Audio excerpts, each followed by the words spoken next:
You know those days where you feel totally on top of your game, just razor sharp under pressure?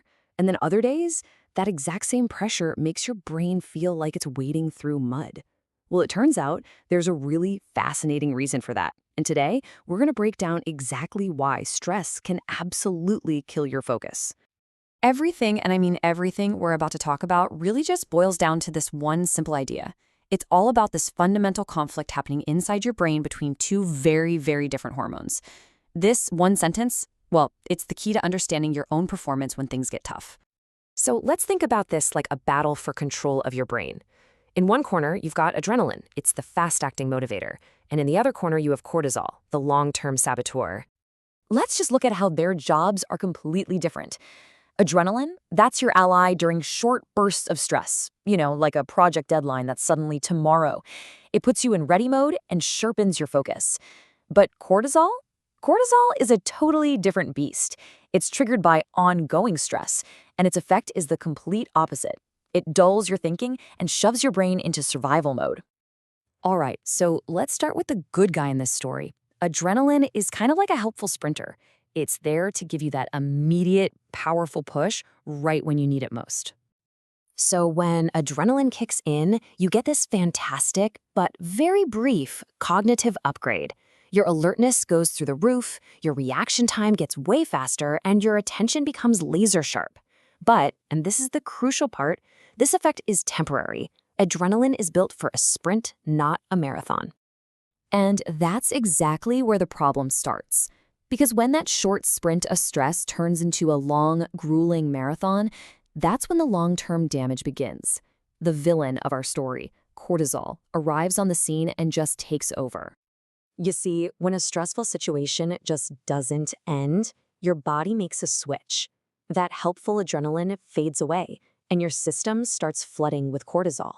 This is the precise moment that stress stops being a useful tool and starts becoming destructive. And the impact on your brain is immediate and, frankly, pretty severe. Cortisol actively shuts down creative thinking. It slows down your cognitive processing, making even simple things feel difficult. And maybe worst of all, it weakens your ability to form new memories. So no, you're not just imagining it, your brain is literally being impaired. All of this damage builds up into a feeling we all know way too well: brain fog. And it's not some vague idea. It's a direct result of your brain being forced into survival mode. To really get this, we have to talk about your brain's CEO, the prefrontal cortex. This is the really sophisticated part of your brain that's in charge of focus, complex thought, and making good decisions. It's what separates your higher-level thinking from your basic instincts. And this right here is the core of the problem. High levels of cortisol literally block your prefrontal cortex from doing its job. Think of it this way. Your brain's CEO has been locked out of the control room. All that precious energy is being diverted to handle a perceived physical threat, not for deep thinking. And that's why, when you're super stressed, you can't decide, you can't remember things, you can't concentrate, your brain has fundamentally switched gears from thinking mode to survival mode. It's no longer interested in solving that complex problem at work, it's scanning the horizon for danger. But here is the really good news. You are not helpless in this. You can actively fight back against cortisol. So let's walk through what I call the 60-second reset. It's a super simple way to take back control. This technique is incredibly easy, and it's backed by science.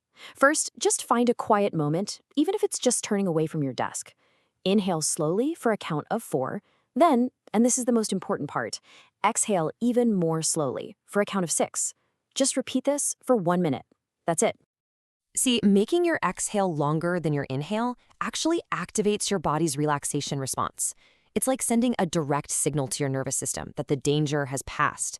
This simple action immediately lowers the stress signals in your brain, which reduces cortisol and allows your prefrontal cortex to come back online.